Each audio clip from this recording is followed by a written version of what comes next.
श्रीपादराजं शरणं प्रपद्ये। सद्गुरुनाथ परमपिता परमात्मा श्री गोपाल बाबा महाराज की जय। समर्थ सद्गुरु लेखमाला लेखक क्रमांक 30।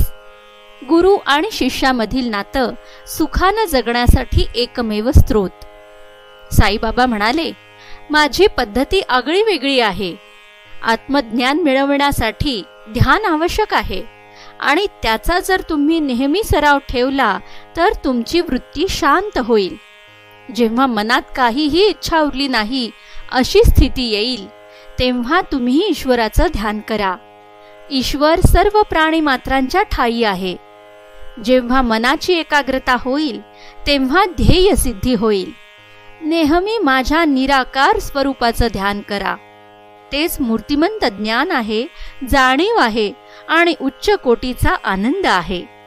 पण जर हे करणं तुम्हाला जमणार नसेल तर मग तुम्हाला इथे माझं जे नखशिकांत रूप दिसतंय त्याचंच ध्यान करा। हे असंच सतत करत गेलात की तुमच्या वृत्ती एकलक्षी होती।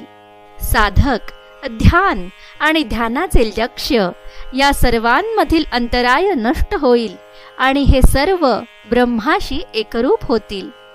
नदीच्या एका काठावर कासवीण आहे तर दुसऱ्या काठावर तिची पिल्ले आहेत। ती त्यांना दूधही देत नाही आणि उबही नाही, पण तिच्या एका प्रेमाच्या कटाक्षाने त्यांचे रक्षण होत असते। ती पिले आपल्या मातेचं स्मरण, तिचं ध्यान करण्याव्यतिरिक्त दुसरं काहीही करीत नाहीत। त्या कासविणीचा तो कटाक्ष तिच्या पिलांसाठी मधुवर्षावासारखा आहे। सुखानं जगण्यासाठी तो एकमेव स्रोत आहे। गुरु आणि शिष्यामधील नातं सुद्धा हे असंच आहे।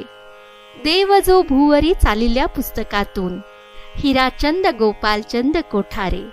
दिगंबरा दिगंबरा श्रीपाद वल्लभ दिगंबरा।